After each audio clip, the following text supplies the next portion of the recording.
एक गांव में एक व्यक्ति रहता था जिसका नाम प्रेमदास था। वह व्यक्ति बहुत गरीब था, मुश्किल से उसका घर चलता था। उसके घर में उसकी पत्नी और बच्चे रहते थे।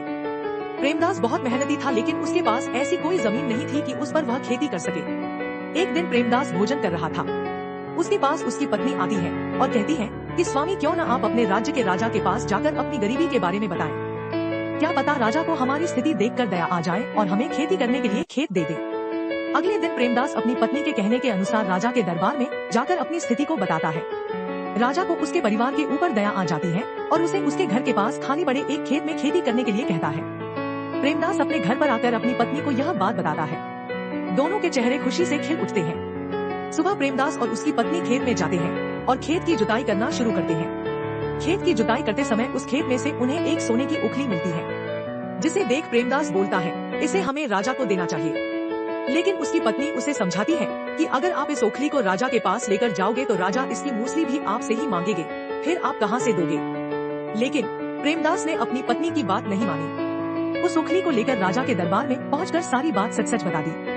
वहीं बैठे एक दरबारी ने राजा को समझते हुए कहा कि महाराज, ओखली और मूसली दोनों एक साथ रहते हैं, जरूर इसने मूसली को छिपा कर रखा है। राजा ने अपने दरबारियों को आदेश दिया कि इसे कारागार में डाल दो और तब तक मत छोड़ना जब तक यह मूसली के बारे में न बता दे।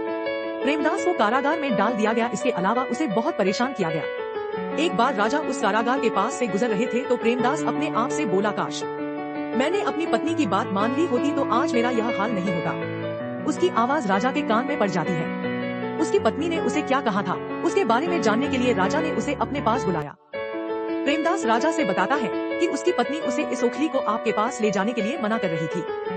वह कह रही थी कि अगर आप इस ओखली को राजा के पास ले जाओगे तो राजा आपसे मूसली भी मांगेंगे और आप कहां से दोगे। राजा उसकी पत्नी को दरबार में बुलाता है और उसकी बुद्धिमत्ता के लिए उसे सम्मानित करता है। इसके अलावा उस खेत को प्रेमदास को हमेशा के लिए दे देता है। अब दोनों मिलकर उस खेत में बहुत सारे अनाज पैदा करने लगते हैं, जिससे प्रेमदास खाने पीने के अलावा बाजार में बेचने भी लगा। इस तरह से उसकी आर्थिक स्थिति सुधार गई।